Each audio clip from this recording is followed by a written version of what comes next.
Students, मैं आपको red ट्रॉ की पूरी स्टोरी बताने जा रहा हूँ, ध्यान से सुनिए।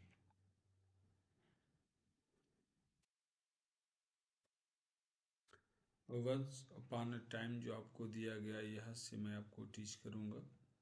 लेसन का नाम है रेड ट्रॉ, इसकी राइटर के बारे में, और शॉर्ट में जो है इस लेसन की समरी भी हमने टीच किया है हिंदी में। अब यहाँ से आप सुनिए इसकी पूरी स्टोरी, और लाइन वाइज ध्यान से देखेंगे तो सब कुछ समझ में आएगा। ठीक है, आइए देखिए। किसी समय की बात है, एक आदमी था जो तार से बने छोटे चूहेदान बेचने के लिए यहाँ से वहाँ घूमा करता था। विषम समय में वह समय उस सामग्री से बनाया करता था जो स्टोरों में मांग कर या बड़े फर्मों से लाया करता था। पर फिर भी यह व्यवसाय कोई विशेष लाभदायक नहीं था, अतः उसे भीख मांगने और छोटे मोटे चोरी करने का सहारा लेना पड़ता था ताकि वह जीवित रह सके। फिर भी उसके कपड़े फटे पुराने थे, उसके गाल धंसे हुए थे और उसकी आंखें उसके भूखे होने की गवाही देती थी। कोई नहीं कोई सोच नहीं सकता था कि दुखी और निरस जीवन ऐसे आवारा को कैसे प्रतीत होता है, जो सड़क पर पैर घसीटता और अपने ही गंभीर विचारों में डूबा रहता है। ये दूसरे वाले को मैं टीच कर रहा हूँ, इसको ध्यान दीजिएगा। कैसा प्रतीत होता है, जो सड़क पर पैर घसीटता है और अपने ही गंभीर विचारों में डूबा रहता है। पर एक दिन यह आदमी एक विशेष दिशा में सोचने लगता है जो वास्तव में उसे मनोरंजक प्रतीत हुआ। वह स्वाभाविक रूप से अपने चूहेदानों के बारे में सोच रहा था कि अचानक ही उसके मन में एक विचार आया कि उसके चारों ओर संपूर्ण संसार अपने देशों और समुद्रों, नगरों, गांवों सहित एक बड़े चूहेदान के अतिरिक्त कुछ नहीं है। लोगों को फंसाने की अपेक्षा उसके अस्तित्व का कोई अन्य उद्देश्य नहीं है। संसार धन दौलत और खुशियाँ, मकान, भोजन, गर्माहट, वस्त्र प्रदान करता है, ठीक उसी प्रकार से जैसे चूहेदान पनीर और सूअर का मांस प्रदान करता है, और जैसे ही वह चारा स्पर्श करने का किसी को प्रलोभन होता है उसे बंद कर लेता है, और तब तक प्रत्येक चीज समाप्त हो जाती है। तो स्टूडेंट देखिए, हम इसमें ही सीख रहे हैं कि यह संसार एक चूहेदान से कम नहीं। आगे देखिएगा, ये दिया है ना द वर्ड, यहाँ से हम आपको टीच कर रहे हैं। पैसेज वाइज ध्यान से देखिए, लाइन वाइज आपको हिंदी बताया जा रहा है। गौर से देखेंगे तो आपको समझ में आएगा। कोई सोच नहीं सकता कि, अब आगे देखिएगा, संसार उसके ऊपर कभी भी वास्तव में बहुत दयालु नहीं रहा, अतः इस प्रकार उसकी बुराई सोचने के लिए उसने ऐसी खुशी दी जिसका वह आदि नहीं था, या उसके लिए मन में सुजोया हुआ मनोरंजन बन गया था। बहुत से नीरस, धीमे और भारी भ्रमण के दौरान आदमियों के बारे में सोचना, जिनको वह जानता था कि वे खतरनाक जाल में अपने को फंसा चुके हैं, और दूसरे लोगों के बारे में जो चारे के इर्द गिर्द चक्कर लगा रहे हैं। अब देखिएगा, नीचे दिया गया है वंश, यहाँ से आपको टीच कर रहे हैं, ये ध्यान रखिएगा। वंश जो दिया है यहाँ से, ठीक है। तो आप देखेंगे, एक धुलाती संध्या के समय जब वह सड़क पर धीरे धीरे और भारी कदमों से चल रहा था, उसकी दृष्टि सड़क के किनारे एक मटमैले कुटिया पर पड़ी। रात बिताने के लिए जगह देने की प्रार्थना के लिए उसने दरवाजे पर दस्तक दी। उसको मना नहीं किया गया, बजाय क्रुद्ध चेहरों के जो उसको साधारणतया मिलते थे। कुटिया का मालिक, जो बूढ़ा व्यक्ति था, जिसकी पत्नी या बच्चा नहीं था, प्रसन्न हुआ कि एकांत में कोई बातचीत करने के लिए मिला तो सही। मालिक ने तुरंत चूल्हे पर दलिए का बर्तन रखा, उसको भोजन कराया। तब उसने अपने तंबाकू रोल से इतना बड़ा कटला काटा जो अजनबी और उसके पाइप के लिए पर्याप्त था। अंत में उसने ताश का पुराना पैक निकाला और सोने के समय तक अपने अतिथि के साथ मिजलिस खेलता रहा। अब देखिएगा, इसमें नेक्स्ट नंबर दिया है द ओल्ड मैन। यहाँ से आपको करेंगे। वह वृद्ध व्यक्ति अपने रहस्यों के बारे में उतना ही उदार था जितना कि दलिया और तंबाकू के बारे में। अतिथि को तुरंत सूचना दी गई कि जब वह खुशहाली के दिनों में था, वह राम, जो लोहे के कारखाने का कामगार था और खेत में काम करता था, अब वह दिन में मजदूरी करने के लिए सक्षम नहीं रहा। अब उसकी गाय ही उसका पालन पोषण करती है। हाँ, वह गाय असाधारण थी। गाय इतना दूध देती थी कि जो डेयरी में बेचा जा सकता, और गत माह उसने भुगतान में 3 क्रोनर प्राप्त किए थे। अजनबी को विश्वास नहीं हुआ होगा, क्योंकि वृद्ध व्यक्ति उठा और खिड़की के पास गया, चमड़े का पाउच उतारा जो उसकी उसी खिड़की के जंगले में एक कील पर लटकी थी, और 3 तोड़े मोड़े 10-10 क्रोनर के नोट निकाले। वह इनको अपने अतिथि की आंखों के सामने पकड़े रहा, जानबूझकर उनको हिलाता रहा, तब उनसे उसी पाउच में वापस रख लिया। देखिए, आपको इसमें बताया जा रहा है। अब यहाँ से आपको द नेक्स्ट डे के बारे में आपको टीच कर रहे हैं, ध्यान दीजिएगा। अगले दिन आदमी प्रसन्न मुद्रा में उठा। किसान अपनी गाय को दूहने की जल्दी में था, और दूसरे आदमी ने शायद सोचा हो, जब मकान मालिक उठ गया है, उसके बिस्तर पे नहीं पड़े रहना चाहिए। उन्होंने कुटियों को एक ही समय छोड़ा। किसान ने कुटिया का ताला लगा दिया और अपने जेब में चाबी रख ली।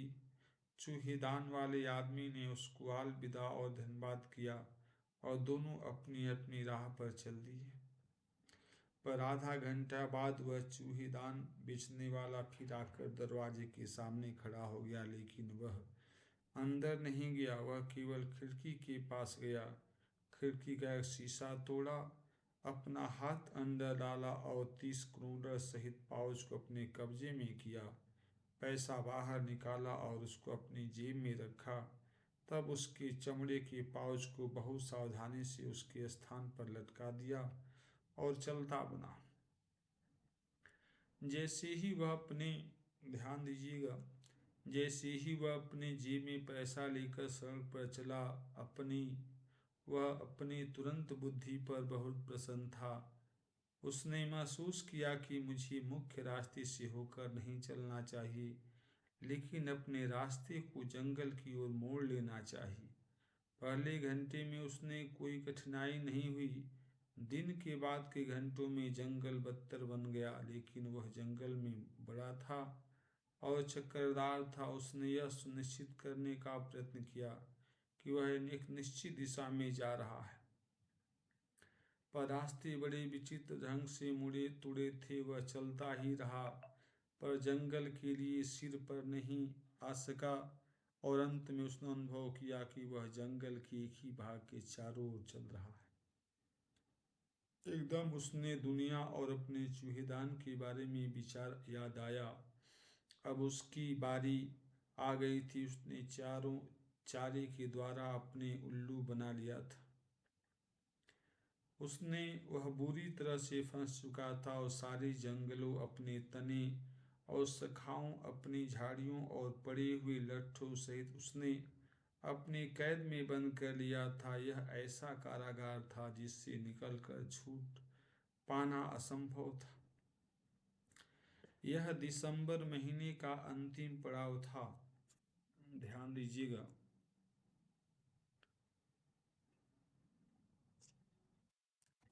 देखिए हम आगे पढ़ रहे हैं, ये आपको यहाँ से दिया है। इट वाज लेट इन दिसंबर, इस महीने को पढ़ेंगे। यह दिसंबर महीने का अंतिम पड़ाव था। अंधकार पहले से ही जंगल में छा रहा था। इससे खतरा बढ़ गया था और उसका अंधकार और निराशा भी बढ़ गई। अंत में उसको बाहर निकलने का कोई रास्ता नहीं मिला। वह जमीन पर गिर पड़ा। वह इतना थका हुआ था कि मानो अब मरने वाला ही हो। वह सोच रहा था कि उसके अंतिम क्षण आ चुके हैं, पर जैसे ही उसने अपना सिर भूमि पर रखा, उसकी एक आवाज़ सुनी, कठोर लगातार पीटने की आवाज़। इससे कोई संदेह की बात नहीं थी कि वह क्या है। वह उठा। उसने सोचा वह लोहे के कारखाने की हथौड़े की प्रहार है। उसके पास लोग भी होने चाहिए। उसने अपनी पूरी शक्ति बटोरी, उठा और उस आवाज की दिशा में लड़खड़ाता हुआ चल दिया। द राम जो आयरन वर्क्स जो अब बंद पड़े हैं, कुछ दिन पहले ही बहुत बड़ा कारखाना था। ये ध्यान दीजिएगा। उसमें अयस्क से लोहा अलग करने वाले कारखाना, सरिया बनाने वाला कारखाना, मिस्त्री खाना थे। ग्रीष्म ऋतु में बहुत भार से लदे बजड़े और पटेला नहर में फिसलते थे और चारों ओर भूमि से घिरी बड़ी झील में आते थे। शरद ऋतु में कारखाने के पास वाली सड़कें कोयले की धूल से काली पड़ जाती थीं, जो बड़े बड़े लकड़ी के कोयलों के क्रेटरों से छन कर नीचे गिरता था। क्रिसमस से पहले लंबी अंधेरी संध्याओं में से एक में लोहार मिस्त्री और उसका सहायक अंधेरे मिस्त्री खाने में भट्टी के निकट कच्चे लोहे की प्रतीक्षा कर रहे थे। ध्यान दीजिएगा।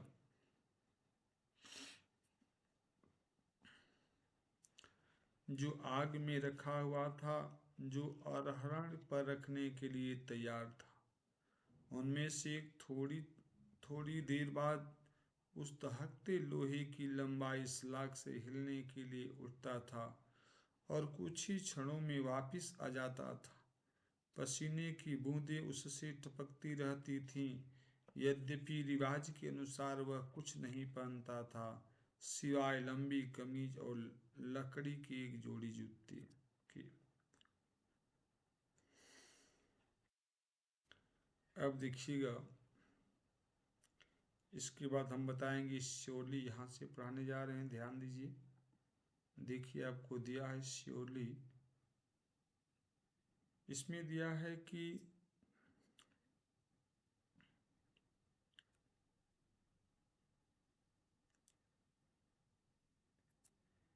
मिस्त्री में हर समय बहुत सी आवाज़ें सुनाई देती थी। मिस्त्री खाने में बड़ी धौकरी कराहने की आवाज़ करती थी और जलता हुआ कोयला चटखटा था। फायर बाय बेलचे से भट्टी के मुंह में लकड़ी का कोयला डालता था। उसमें बहुत अधिक लड़खड़ाने की आवाज़ होती थी। बाहर पानी के झरने दहाड़ते थे। तेज उत्तरी हवा ईंटों की टाइलें वाली छत पर पड़ने वाली वर्षा को चाबुक की तरह पीटती।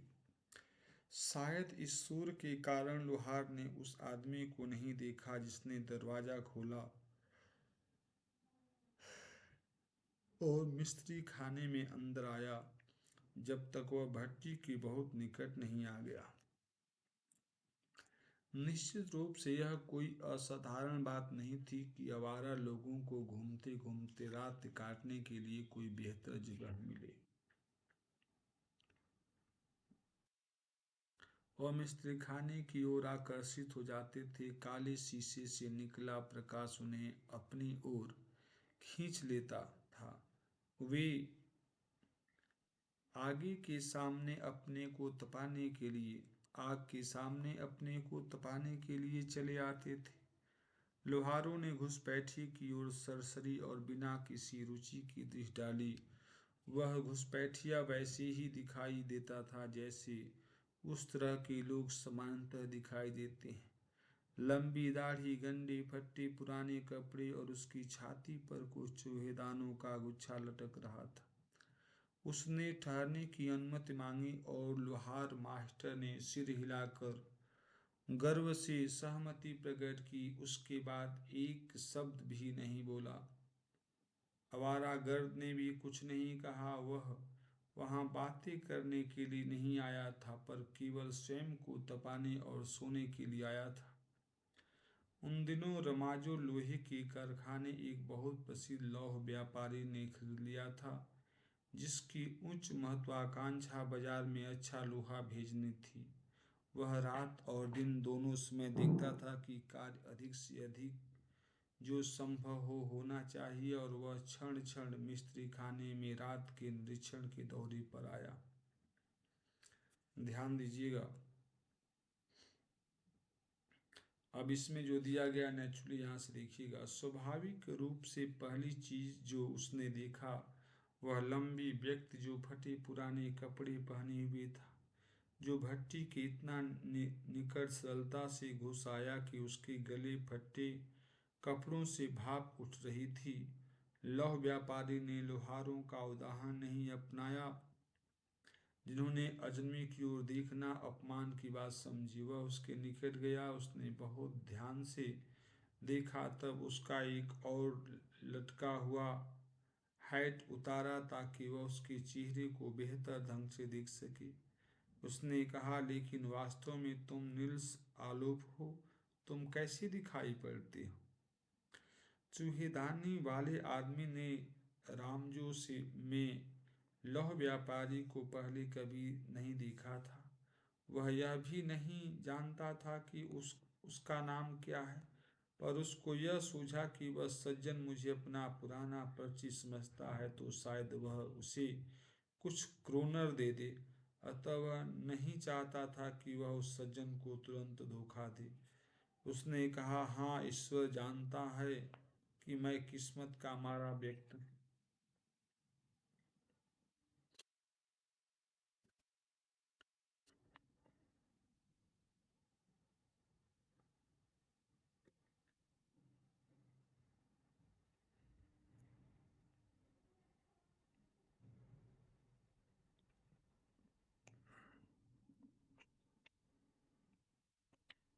ठीक है स्टूडेंट्स, आज के लिए इतना। फिर मिलते हैं नए वीडियो में। इसको ध्यान से पढ़ेंगे तो आपकी जब हिंदी मालूम हो जाएगी, कहानी मालूम हो जाएगी, तो आप बहुत आसानी से क्वेश्चनों के आंसर कर पाएंगे। Thank you.